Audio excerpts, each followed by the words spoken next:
ॐ शन्नो मित्रः शं वरुणः शन्नो भवत्वर्यमा शन्न इन्द्रो बृहस्पतिः शन्नो विष्णुरुक्रमः। ॐ नमो ब्रह्मणे नमस्ते वायो त्वमेव प्रत्यक्षं ब्रह्मासि त्वामेव प्रत्यक्षं ब्रह्म वदिष्यामि ऋतं वदिष्यामि सत्यं वदिष्यामि तन्मामवतु तद्वक्तारमवतु अवतु मामवतु वक्तारम् अवतु मामवतु वक्तारम्। ॐ शान्तिः शान्तिः शान्तिः। आदरणीय आचार्य जी, इस महर्षि दयानंद सरस्वती धर्मार्थ ट्रस्ट के अध्यक्ष और इस प्रकल्प के प्रेरणा स्रोत आदरणीय मुनि पुरुषोत्तम मातृश्री जी और उनके साथ कंधे से कंधा मिलाकर इस कार्य को अत्यधिक गतिशीलता के साथ में आगे ले जाने वाले आदरणीय भ्राता आर्य रत्न शिक्षक लखनलाल जी आर्य, आदरणीय मातृश्री जी का समस्त परिवार, उपस्थित धर्मप्रेमी श्रोताओं, हाँ जी, हमारे बीच में गणमान्य लोग भी पधारे हुए हैं। आदरणीय वकील साहब राम प्रताप सिंह जी, अच्छा, यहाँ के सभी इस ट्रस्ट के समस्त सदस्यगण, वंदनीय मातृशक्ति, प्यारे बच्चों, धीरे धीरे मेरा आप सबसे परिचय हो जाएगा तो मैं व्यक्तिगत रूप से आपको संबोधित कर सकूंगा। अभी हम सबका पहला परिचय है। देखिए, आज का ये पर्व, जैसा आदरणीय भ्राता जी ने कहा, बोध रात्रि का पर्व है। शिवरात्रि का यह पर्व भारतवर्ष के इतिहास में एक बहुत बड़ा महत्व रखता है। जहां एक और सांस्कृतिक रूप से इस पर्व को हजारों वर्षों से हमारे देश में मनाया जाता रहा है, लेकिन आज से लगभग 250 वर्ष पहले, और मैं बहुत प्रिसाइजली कहूं तो 186 वर्ष पहले एक घटना हुई, और उस घटना ने इस देश के इतिहास को बदल दिया। बालक मूल शंकर के मन में एक छोटी सी शंका उत्पन्न हुई इस बात को लेकर के, जो हमारे सबके मनों में भी यदाकदा होती रहती है, परंतु हम उस शंका को महत्व नहीं देते और उसको अपने रूटीन कार्यों में दबा देते हैं और चीजों में विचार करने लग जाते हैं कि ये संसार चक्र कैसे चल रहा है। इस संसार चक्र को चलाने वाला जो परमात्मा है वो कितना शक्तिशाली होगा, कितना महान होगा, कितना उसके पास में ज्ञान होगा, कितना उसके पास में ऐश्वर्य होगा, कि इसमें से थोड़ा थोड़ा लेकर के भी लोग अपने आप को इतना बड़ा ऐश्वर्यशाली मान लेते हैं। लेकिन वो तो हिरण्यगर्भ है, इस पूरे के पूरे समस्त ऐश्वर्यशाली संसार को अपने गर्भ में लेकर के बैठा हुआ है। वो परमात्मा कितना महान होगा, जो बड़े बड़े नक्षत्रों को, बड़े बड़े ग्रहों को ऐसे आकाश में उड़ाता है जैसे मानो पक्षी उड़ते हैं, और न केवल उनको उड़ाता है बल्कि उनको बनाता भी है, उनको चलाता भी है, और उन पर रहने वाले प्राणियों पर अपनी कृपा वृष्टि भी सदैव करता रहता है। उनके जीवन के लिए जो कुछ आवश्यक है वो सब पदार्थ वो उनके इस धरती पर भेजने से पहले या इस संसार में भेजने से पहले बना करके रखता है। तो वो कितना विराट, कितना महान, कितना बड़ा होगा, ये विचार उनके मन में आया, और उन्होंने कहा कि वो ये नहीं हो सकता कि केवल मात्र एक स्थान विशेष में रहता हो और उसके ऊपर ये जो छोटे छोटे चूहे रखे हैं ये भी इसके प्रसाद को खा जाते हो, इतना शक्तिहीन हो कि वो अपने प्रसाद को भी, क्योंकि बाल मन था, 13-14 वर्ष की अवस्था थी, ये विचार आया कि भगवान अपना प्रसाद भी नहीं बचा पाते। जैसे कोई बहुत शक्तिशाली व्यक्ति कहलाता हो शहर के अंदर और उसकी साइकिल चोरी हो जाए तो लोग क्या कहेंगे, काहे के शक्तिशाली है तो अपनी साइकिल भी नहीं बचा पाए। इसी प्रकार से बाल मन में एक शंका जागृत हुई कि जो महादेव कहलाता है, जो भगवान कहलाता है, जो सर्वशक्तिमान कहलाता है, क्या उसमें इतनी भी सामर्थ्य नहीं कि वो अपने प्रसाद की अपने ऊपर चढ़ाए हुए चढ़ावे की रक्षा कर सके? और इस विचार को लेकर के उन्होंने इस पर चिंतन किया, माता पिता से प्रश्न किया। फिर उसके बाद जब माता पिता से समाधान नहीं मिला तो वो निकल पड़े और एक लंबी यात्रा उन्होंने की उस सच्चे शिव की तलाश में, और देश भर में घूम घूम करके बड़े बड़े यतियों के पास, बड़े बड़े विद्वानों आचार्यों के पास में बैठ करके उन्होंने अपनी शंकाओं का समाधान प्राप्त करने के लिए प्रयास किया, और अंततोगत्वा उस समाधान को प्राप्त भी किया। न केवल अपने लिए प्राप्त किया बल्कि उन्होंने अपने ग्रंथों के माध्यम से उस समाधान को संसार भर के लिए प्रस्तुत कर दिया।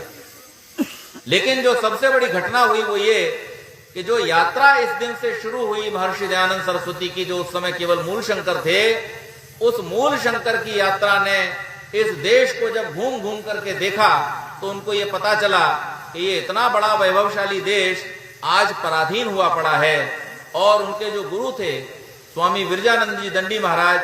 जो मथुरा में जिनके गुरुकुल में रह करके उन्होंने आर्ष शिक्षा प्राप्त की, उन्होंने उनको ये बतलाया कि ये जो हमारा देश है वो कितना महान है, और इस महान देश में आज आलस्य के कारण, प्रमाद के कारण और अनेक प्रकार की जो आपस के वैर विरोध हैं उनके कारण से पराधीनता की स्थिति उत्पन्न हुई है। वेदों की शिक्षा के विरुद्ध चले जाने के कारण से ये गुरु गरिमा से मंडित जो गौरवशाली देश था आज पराधीन हो गया है। और इस पराभव प्राप्त देश में आज जो यहाँ की मनीषा है, जो यहाँ के प्रबुद्ध वर्ग हैं, जो यहाँ के बड़े बड़े विद्वान लोग हैं, वो भी अपने आप पर दबाव महसूस करते हुए सिद्धांत के विरुद्ध चलने लग गए हैं। तो दयानंद, तुम्हें कुछ ऐसा काम करना होगा कि जिससे ये देश आजाद हो, न केवल आजाद हो राजनीतिक रूप से बल्कि सांस्कृतिक रूप से भी आजाद हो, और जो कुरीतियां और अंधविश्वास इस देश के अंदर पनप गए हैं उनसे भी ये देश हमारा आजाद हो जाए। और वहां से वो यात्रा 1863 में शुरू हुई। 1863 में महर्षि दयानंद सरस्वती जब गुरुवर विरजानंद के गुरुकुल से मथुरा से निकले तो उन्होंने उनको गुरु दक्षिणा में ये प्रण दिया कि गुरुजी, जैसा आप चाहते हैं वैसा ही होगा। मैं अपना संपूर्ण जीवन इस राष्ट्र की सेवा में, इस राष्ट्र की रक्षा में और इसके गौरवशाली इतिहास को पुनर्जीवित करने में लगा दूंगा। और उन्होंने अपने पूरे जीवन को उसके लिए समर्पित कर दिया। एक ऐसी तैयारी ऋषि दयानंद ने की। इस पूरे देश में घूम घूम करके यहाँ के जो बड़े बड़े राजे थे, बड़े बड़े सेठ थे, उन लोगों को जगाया और उनसे कहा कि आपकी बहुत बड़ी जिम्मेदारी है, आप समाज को दिशा प्रदान करने वाले लोग हैं, आपको चाहिए कि आप सही रास्ते पर चलें और वेदों की ओर लौटने का और इस जनता को लौटाने का प्रयास करें, क्योंकि वेद ही संपूर्ण विद्याओं का आदि स्रोत है। उस परमात्मा ने ये वेद रूपी ज्ञान संसार के मनुष्य मात्र के कल्याण के लिए दिया है, और इसलिए यह आवश्यक है कि हम भारतवासी जो इस वेदों को धारण करने वाली प्रथम जाति संसार में है, हम सब इस वेद को फिर से धारण करें, अपने गौरवशाली इतिहास को पहचाने और उन परंपराओं को अपने जीवन में प्राप्त करते उस शौर्य, उस पराक्रम को। देखिए, ध्यान देने वाली बात यह है, इस देश का गौरवशाली इतिहास कितना महान है। इस देश में महाराजा रामचंद्र जी हुए। रामचंद्र जी का इतिहास क्या है कि जब विश्वामित्र जी उनको लेकर के गए और उसके बाद में जब उन्हें वनवास हुआ, दोनों स्थितियों में जहां जहां जो जो नराधम मिले उनको, या राक्षस मिले, आसुरी प्रवृत्तियां मिली, उन्होंने एक को भी नहीं छोड़ा और एक एक करके सबको समाप्त कर दिया। श्री कृष्ण इस देश में एक ऐसे महापुरुष हुए जिन्होंने जितनी आसुरी और विपरीत परिस्थितियां थीं उन सभी परिस्थितियों को भी ठीक किया, और जो आसुरी प्रवृत्ति वाले लोग थे उनको भी ठिकाने लगाया। जो मान गए उनको स्वीकार कर लिया, जो नहीं माने उनका नाश कर दिया। उसके बाद चाणक्य का इतिहास हम पढ़ें, उन्होंने भी इस देश के अंदर जब विपरीत धर्म विरुद्ध सत्ताएं अपना सिर उठाने लगी तो उन्होंने एक ऐसी शक्ति का निर्माण किया कि जिसने इस देश में न केवल विपरीत परिस्थितियों का नाश किया, उन विरोधी सत्ताओं का नाश किया, बल्कि एक चक्रवर्ती साम्राज्य यहाँ का खड़ा किया और दूर यूरोप तक हमारे शासन को फैलाया। कहने का अभिप्राय यह है कि जहां पर शक्ति है वहीं पर राज्य है, जहां पर राज्य है वहीं पर धर्म है, जहां पर धर्म है वहीं पर सुख है। तो महर्षि दयानंद ने हमको वो रास्ता फिर से दिखाया कि हम अपने जीवन में मजबूत बने, शक्तिशाली बने, आत्म स्वाभिमान को धारण करें और स्वाभिमान को धारण करके अपने गौरवशाली इतिहास से सीख लेकर के इस राष्ट्र में फिर से स्वतंत्रता लेकर के आए। और उस समय की जो पीढ़ी थी, चाहे वो स्वतंत्र वीर सावरकर हो, आज हम स्वतंत्र वीर सावरकर का भी जन्मदिन मना रहे हैं, आज उनकी जयंती है। स्वतंत्र वीर सावरकर ने महर्षि दयानंद के ग्रंथों से बहुत प्रेरणा प्राप्त की और ऋषि दयानंद के ग्रंथों को पढ़कर के स्वतंत्र वीर सावरकर कहते हैं कि इस देश की भाषा कैसी होनी चाहिए, इस देश की भाषा ऐसी होनी चाहिए जिस भाषा में महर्षि दयानंद ने सत्यार्थ प्रकाश की रचना की है। स्वामी जी के सत्यार्थ प्रकाश से एक बड़े धुरंधर लोग, चाहे वो लाला लाजपत राय हो, चाहे वो पंडित राम प्रसाद बिस्मिल हो, चाहे सरदार भगत सिंह हो, चाहे लोकमान्य बाल गंगाधर तिलक हो, चाहे दादा भाई नौरोजी हो, आप पूरा इतिहास स्वतंत्रता का जब पढ़ करके देखेंगे तो आपको ये पता चलेगा कि इस देश में अगर क्रांति का बिगुल किसी ने फूका और इस देश से उन विदेशी सत्ताओं को उखाड़ फेंकने का संपूर्ण प्रयोजन अगर किसी ने किया तो वो महर्षि दयानंद सरस्वती ने किया। और उनके उस संपूर्ण प्रयोजन की जो शुरुआत हुई थी वो इसी शिवरात्रि के पर्व से हुई थी। तो इसलिए इस देश के इतिहास में यह पर्व बहुत महत्वपूर्ण है और इसे हम महाशिवरात्रि और बोधरात्रि के रूप में मनाते हैं। इसके साथ साथ जिसने हमारे ऊपर उपकार किया और न केवल इतना उपकार किया कि हमें स्वतंत्रता दिलाई, बल्कि हमारी सारी कुरीतियों को भी दूर किया, दूर करने का प्रयास किया। आपको पता होना चाहिए इस देश में नारियों की शिक्षा लगभग बंद हो चुकी थी। कोई अपनी कन्याओं को शिक्षित कराने के लिए मन में विचार भी नहीं ला पाता था। केवल वो लोग जो अपनी बच्चियों को कहीं ऐसी परिस्थिति थी कि विदेश में भेजने योग्य थे, वही लोग केवल जब चाहते थे तो भेजते थे, अन्यथा यहाँ जन सामान्य के पास में कोई विकल्प नहीं था। उस समय में इस देश के अंदर पहला महिला विद्यालय और पहला महिला गुरुकुल जिस संस्था ने खोला उसका नाम आर्य समाज है, जिसको ऋषि दयानंद ने स्थापित किया। जिस समय इस देश के अंदर छोटे छोटे बच्चों के विवाह कर दिए जाते थे, बाल विवाह के कारण वो बच्चियां जब तक बड़ी होती थी, जब तक समझदार होती थी, बहुत सारी उनमें से वैधव्य को, क्योंकि उस समय बहुत सारी जो महामारियां और बीमारियां होती थी उसके कारण से, तो उन बच्चियों का पूरा जीवन बर्बाद हो जाता था। लेकिन उन बच्चियों के लिए फिर से कल्याणकारी योजनाएं और कल्याणकारी जो रीतियां थी उनको इस समाज के अंदर वैदिक मान्यताओं के अनुसार फिर से स्थापित करने का और प्रचारित करने का कार्य अगर किसी ने किया तो वो आर्य समाज है, जिसकी स्थापना ऋषि दयानंद सरस्वती ने की। और केवल मात्र इतना ही नहीं, बल्कि अनाथों के लिए, दलितों के लिए और जो भी समाज से छूटे हुए लोग थे, यानी जो लोग मुगल काल में उनके दबाव में दूसरे धर्मों में भी चले गए थे, ईसाईयत और इस्लाम जिन्होंने ग्रहण कर लिया था, उन लोगों को भी फिर से वापस वैदिक सनातन धर्म में मिलाने के लिए शुद्धि आंदोलन की शुरुआत अगर किसी ने की तो वो संस्था आर्य समाज थी, जिसकी स्थापना महर्षि दयानंद सरस्वती ने की। तो ये एक बहुत बड़ा संपूर्ण कार्यक्रम जो महर्षि ने इस देश को विश्व गुरु बनाने के लिए फिर से तैयार किया। उनके 200वें जन्मदिन के अवसर पर पिछले वर्ष 2023 में हमारे आदरणीय प्रधानमंत्री माननीय नरेंद्र मोदी जी ने ज्ञान ज्योति पर्व की जो घोषणा की थी, उसके विश्व भर में कार्यक्रम हुए। अनेक बड़े बड़े कार्यक्रम जिसमें राष्ट्रपति, प्रधानमंत्री, गृह मंत्री आदि सभी लोग उपस्थित हुए। उन कार्यक्रमों की श्रृंखला में ये उनको श्रद्धांजलि देने का अवसर है और ये दूसरा